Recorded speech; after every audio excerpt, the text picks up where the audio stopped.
ದಿನೇಶ್ ಅವರಿಂದ ಹಿಡಿದು ಮತ್ತೆ ಎಲ್ಲ ಪಾದಯಾತ್ರೆಯಲ್ಲಿ ಬಂದಿರುವಂತ ನನ್ನೆಲ್ಲ ಆತ್ಮೀಯ ಬಂಧುಗಳೇ, ಬಹಳ ಬೇಸರದ ಸಂಗತಿ.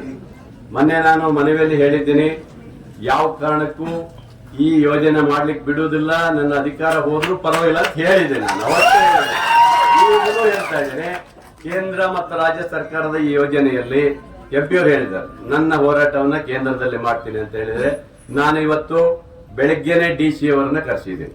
ಬೆಳಗ್ಗೆ 11 ಗಂಟೆಗೆ DC ಅವರು ಬಂದಿದ್ದಾರೆ. ಬೆಳಗ್ಗೆ ನಮ್ದು ಸ್ವಲ್ಪ ಫಾರೆಸ್ಟ್ ಇಲಾಖೆಯ ಕೆಲಸ ಇತ್ತು, ಅದ್ರದ್ದು ಮೀಟಿಂಗ್ ಮಾಡಿ, ನಗರಸಭೆಯಲ್ಲಿ ಮೀಟಿಂಗ್ ಮಾಡಿ 3 ಗಂಟೆವರೆಗೂ ಅಲ್ಲೇ ಕೂರಿಸ್ಕೊಂಡು ನೀವು ಎಲ್ಲಿ ಬರಬೇಕು ಅಲ್ಲಿಗೆ ಅಂತ DC ಆಮೇಲೆ ಬಂದಿದ್ದಾರೆ. ಇಲ್ಲೇ ಇದ್ದಾರೆ, ಅವರು ಬೆಳಗ್ಗೆಯಿಂದ ಇಲ್ಲೇ ಇದ್ದಾರೆ. ಬೆಳಗ್ಗೆಯಿಂದ ಇಲ್ಲೇ ಕೂರ್ಸ್ಕೊಂಡಿದ್ದೀವಿ.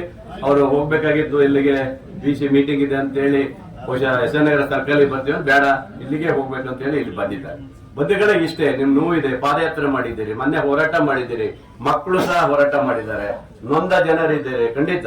ಯಾಕಂದ್ರೆ ಬಹುಶಃ ಶರಾವತಿ ಡ್ಯಾಮ್ ಕಟ್ಟಿ, ಹಿಂದಿನ ಡ್ಯಾಮ್ ಕಟ್ಟಿ ಮುಳುಗಡೆ ಆಗಿ ಸಂತಸರಾಗಿರುವಂತಹ ನೀವುಗಳು ಇವತ್ತಿಗೂ ನಿಮ್ಗೆ ಹಕ್ಕು ಸಿಗ್ಲಿಲ್ಲ ಅಂತ ಇದರ ಸಂದರ್ಭದಲ್ಲಿ ಇವತ್ತಿಗೂ ನಾನು ಹೇಳ್ತಾ ಇದ್ದೀನಿ. ಮೊನ್ನೆ ಮುಖ್ಯಮಂತ್ರಿಗಳು ಭೇಟಿ ಮಾಡಿದ್ದೀನಿ, ಚೀಫ್ ಸೆಕ್ರೆಟರಿಗೂ ನಿಮ್ದು ಹೋರಾಟ ಆದ್ಮೇಲೆ ಭೇಟಿ ಮಾಡಿದ್ದೀನಿ. ಯಾವ ಕಾರಣಕ್ಕೂ ನಾವು ಮುಂದುವರಿಸೋದಿಲ್ಲ, ಅದನ್ನು ಬಿಟ್ಟಾಕಿದೀವಿ ಅಂತ ಮಾತನ್ನು ಸಹ ಅವ್ರು ಹೇಳಿದ್ದಾರೆ. ಅದಕ್ಕೋಸ್ಕರ DC ಅವರನ್ನೇ ಕರೆಸಿದೀವಿ, DC ಅವರೇ ಮಾತಾಡ್ತಾರೆ. ಯಾಕಂದ್ರೆ ಇದು ಹೋರಾಟದ ಮೇಲೆ ಹೋರಾಟ ಮಾಡಿದ್ರೆ ಖುಷಿಯಾಗಿದೆ. ಒಂದ್ ಕಡೆ ಬೇಸರ ಆಗುತ್ತೆ, ಯಾಕಂದ್ರೆ ಹೆಣ್ಮಕ್ಳು ಎಲ್ಲ ಬಂದು ಇವತ್ತು ಪಾದಯಾತ್ರೆ ಮಾಡಿದೆ.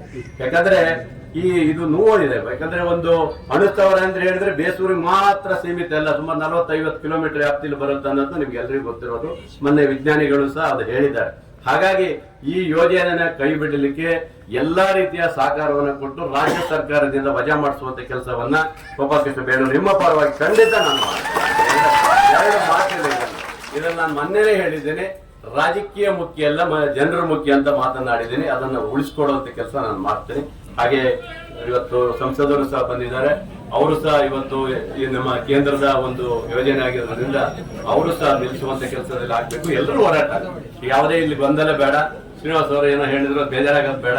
ಯಾರಿಗೂ ಸ್ವಾಗತ ನಾವೇನ್ ಮಾಡಂತ ಯಾರಿಗೂ ಹೇಳಿಲ್ಲ ನಾವು, ಆದ್ರೂ ಅವರು ಇದಾಗಿ ಪಾದಯಾತ್ರೆ ಬಂದು ಸುಸ್ತಾಗಿದ್ದಾರೆ. ಅವ್ರು ಮಾತಾಡಿ ಸರಿ ಇದೆ, ಇಲ್ಲಿ ಸ್ವಾಗತ ಯಾರಿಗೂ ಬೇಡ. ಇಲ್ಲೆಲ್ಲ ನಾಯಕತ್ವದಲ್ಲಿ ಬಂದಿದ್ರಿ, ನಿಮ್ಮೆಲ್ಲರ ನಾಯಕತ್ವದಲ್ಲಿ ಇದು ವಜಾ ಆಗಿ ಆ ಭಾಗದ ಜನರಿಗೆ ನೆಮ್ಮದಿ ಜೀವನ ಮಾಡಕ್ ಕೊಟ್ರೆ ಸಾಕು, ಅಷ್ಟು ಬಿಟ್ರೆ ಮತ್ತೇನು ಹೇಳುವಂತ ಪ್ರಶ್ನೆ ಇಲ್ಲ. ಇದಕ್ಕೆ ಪಾದಯಾತ್ರೆ ಮಾಡಿರುವಂತ ಗುರುಗಳು ಸಾಕ್ಷಿ ಇದ್ದಾರೆ, ಎಲ್ಲರೂ ಇದ್ದೀರಿ. ನಾನು ಖಂಡಿತ ಹೇಳ್ತೇನೆ, ಈ ಯೋಜನೆಯನ್ನ ಜಾರಿಗೆ ತರಲಿಕ್ಕೆ ನಾನು ಬಿಡೋದಿಲ್ಲ. ಸರಿನಾ?